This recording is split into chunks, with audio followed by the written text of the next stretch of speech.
నమస్తే, welcome to Aadya media. నేను మీ స్వర్ణ. ప్రస్తుతం మనతో పాటు ఉన్నారు సినీ క్రిటిక్ విజ్ఞాన్ గారు. హలో అండి విజ్ఞాన్ గారు. విజ్ఞాన్ గారు, వనితా విజయ్ కుమార్ మనకి తెలిసిన అమ్మాయి మన స్క్రీన్లో చూసినప్పుడు దేవి సినిమాలో చాలా ఇన్నోసెంట్ గర్ల్ లాగా అందరికీ పరిచయం. బట్ తర్వాత మనం సోషల్ మీడియాలో చూసినప్పుడు ఆమెలో ఉన్న సెకండ్ యాంగిల్ చూసాము, వేరే యాంగిల్ చూసాము.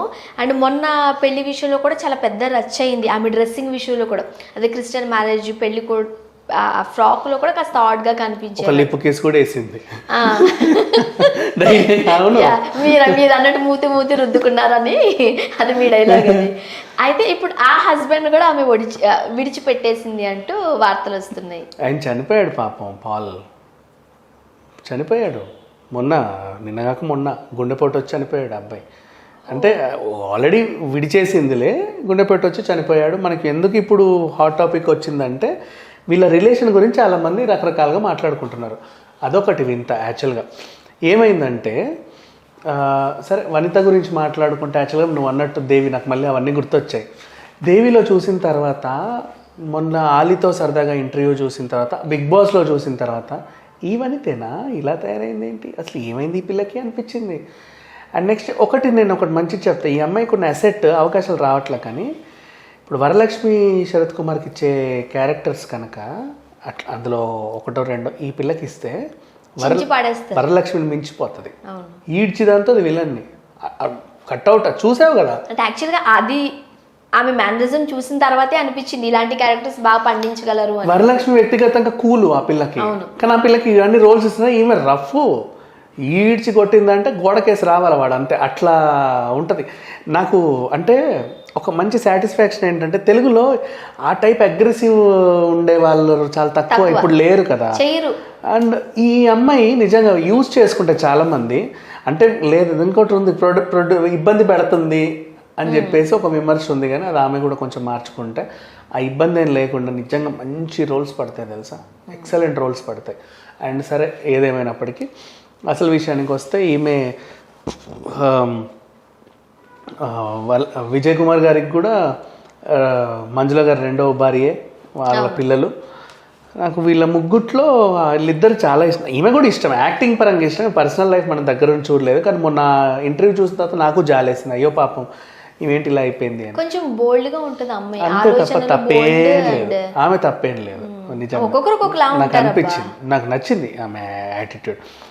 సో ప్రీతి అయితే చాలా కూలు కాము. ఆమెని మనం ప్రీమియర్ లీగ్లో చూసి తిట్టుకున్నాం, కానీ పాపం ఆ పిల్లకి ఏం లేదు, కూల్ అండ్ కామ్ అనమాట. ఇట్లాగే మంచి అమ్మాయి అయిపోతుంది.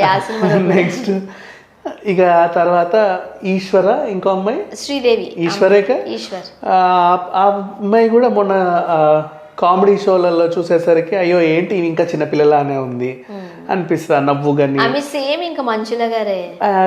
మధ్యలో వనిత గారిని చూస్తే ఏంటో దేవి కదా పాప, మీ పిల్లకి నోరు గుడ్లు ఎలా బతుకుద్దో అనిపించింది అప్పుడు. అమ్మో మామూలుగా అన్ని నోర్లు మూయించి పళ్ళన్ని రాలగొట్టే క్యారెక్టర్. సో ఒక్కటి నాకు నచ్చల, ఒకటి కాదు రెండు నచ్చల. ఒకటి ఏంటంటే నయనతారని విచ్ అనింది, నచ్చలేదు. అంటే అనకూడదు, తప్పది. నువ్వు ఒక ఇండస్ట్రీలో ఉన్నప్పుడు. మళ్ళీ బిగ్ బాస్లో ఆ సీజన్ అది అయిన తర్వాత రమ్యకృష్ణతో గొడవపడి కోర్టుకి ఎక్కింది. ఈమె నన్ను డిఫేమ్ చేసింది అని చెప్పేసి కోర్టులో 5 కోట్లు నాకు ఇవ్వాలని చెప్పి వేసింది. ఎవరు పట్టించుకోవాలి. రమ్యకృష్ణ గారి గురించి అందరికి తెలుసు కాబట్టి కూల్ అండ్ కామ్, ఎవరూ పట్టించుకోవాలి. ఆమె నిజంగా తప్పుంటేనే తిట్టింది, ఊరికే తిట్ల. సరే అదేదో అయ్యింది, ఓకే వదిలేద్దాం. రమ్యకృష్ణ ఎందుకు తిట్టింది అంటే, మేబీ నరసింహలో వీళ్ళకి పడలేదేమో.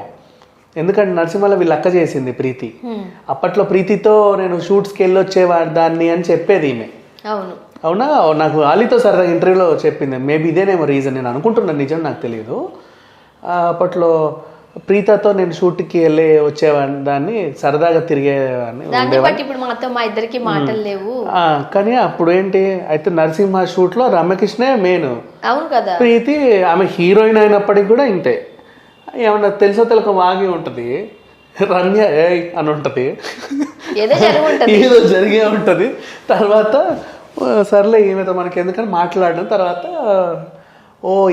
ఈమెకి ఎట్లా నేను నచ్చను, కావాలని నన్ను ఎలిమినేట్ చేసింది అనే ఫీల్డ్లో ఉండిపోయింది.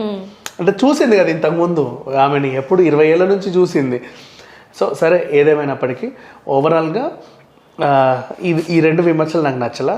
అండ్ ఫస్ట్ అబ్బాయిని పెళ్లి చేసుకుంది, ఏదో విడాకులు, తెలియని వయసులో పెళ్ళైంది, యంగ్లో.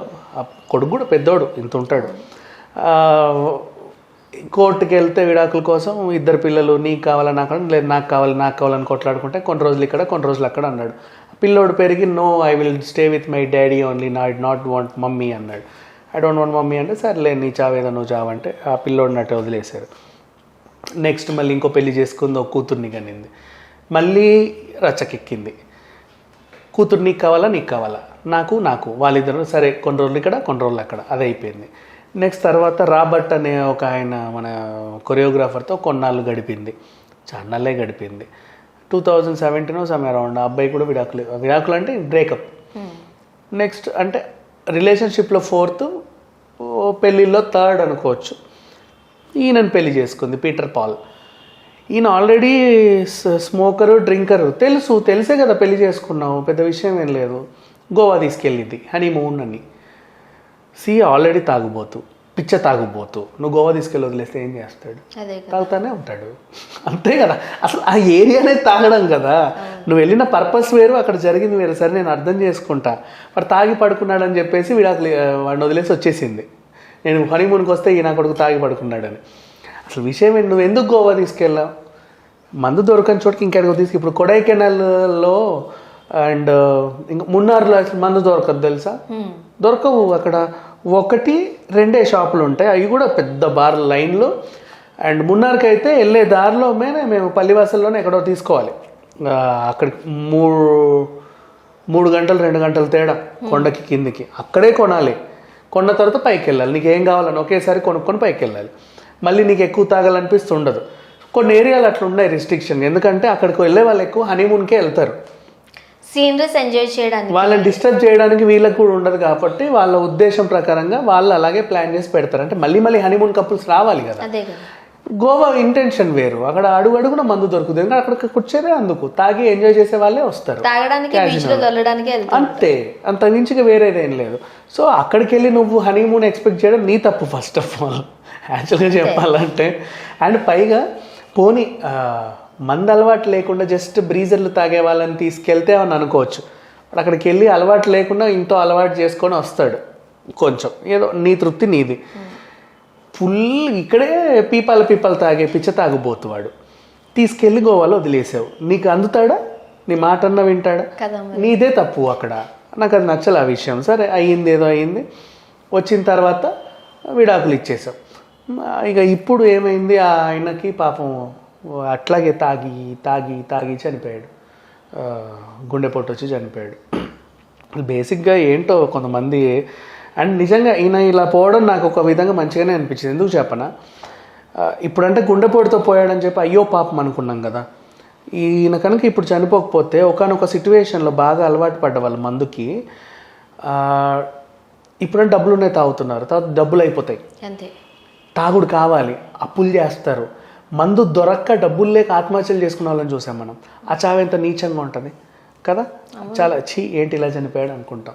అలా కాకుండా అట్లీస్ట్ కొంచెం జాలిపడేలా చనిపోయాడు. అండ్ పైగా పలానా 3వ భర్త అంట. అండ్ నెక్స్ట్ ఇంకొకటి, ఆ పెళ్లి జరిగిన తర్వాత కూడా ఈయన ఫస్ట్ వైఫ్, ఈయనకు కూడా వనిత 2వ వైఫే. ఫస్ట్ వైఫ్ కోర్టుకి ఎక్కింది నా మొగుడిని పట్టుకెళ్ళిందని. ఇక్కడ వీళ్ళకి లేకుండా ఎలిజిబెత్ ఆమె, వాళ్ళకి కూడా ఒక పాప ఉన్నారు. సో ఇది ఇలా వ్యవహారం అంతా ఓవరాల్గా వనితకి. అండ్ ఇప్పుడు ఈమె టాపిక్ ఎందుకు వస్తే ఈయన చనిపోయాడు. ఏది ఏమైనా 10కి 10 సార్లు వనిత గారు మీడియా ముందుకు వచ్చేసరికి వాళ్ళ నాన్నగారికి కాస్త ఇబ్బంది కలిగే అంశమే. నాన్న కూడా కేసు వేసాడు కదా. ఈమె ఏం చేసిందంటే ఎక్కడ ఉండట్లేదు, లాస్ట్కి ఆస్తులు లేవు ఏం లేవు అన్నీ వదిలేసుకుంది పాపం. అనే టైంకి వాళ్ళకి ఒక ఇల్లు ఉంది, ఇల్లు కొంచెం ఆస్తులు ఉంటాయి కదా.